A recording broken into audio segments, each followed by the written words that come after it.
ल आज चाहिँ फाइनल हुन आँटिसकेको छ। छाना ठुक्ने कार्यक्रम हुन्छ र तपाईहरुलाई स्वागत गर्दै मेरो ब्लगमा आज फाइनल तपाईहरुलाई म देखाउँछु र यति भइसकेको छ। अब चाहिँ च्यादर ठुक्ने कार्यक्रम च्यादर भएको नि तपाईहरुमा कार्यक्रम गरेर भरे अन्तिमसम्म तपाईहरुलाई देखाउने नै छु। ल साथीहरु एकपट्टिको टिन चाहिँ ठोकिसक्यो। अब अर्कोपट्टिको पनि ठोकिसक्ने हाम्रो बेलुकासम्मको सोच छ। यस्तो दुःख गरेर श्रमदान गरिरहेको छ हाम्रो आसिङले प्लास्टिक ओडी ओडी। अनि आसिङ भोलिको दिन सिधै माथि हो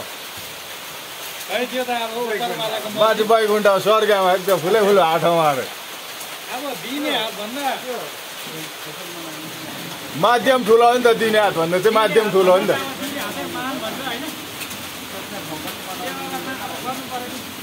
ल यस्तो दुःखसँगले गरिँदैछ। सबैजनाले सेयर गरिदिनुहोस्, सब्सक्राइब गरिदिनुहोस्।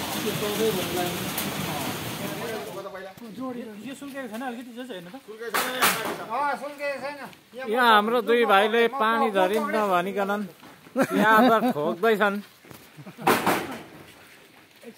अन्तिम पुगिसकेको छ। भाइ दिले भाइ अनि भाइ इन्द्र भाइले पानी झरिन् नभनिकन हेर्नुहोस् श्रमदान गरिरहेछन्। श्रम विभागको काम गरिरहेका छन्।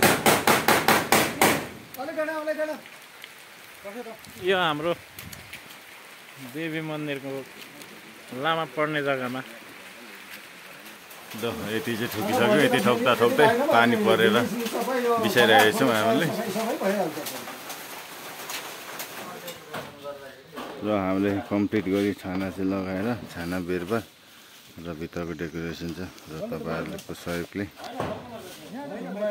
सबैजनाको धेरैजनाको सहयोगले यहाँसम्म पुर्यायौँ। अब हामीलाई भित्रको डेकोरेसनको बारेमा छ र यति भएदेखि धेरै नै तपाईहरुले सहयोग गरिदिनुहुन्छ।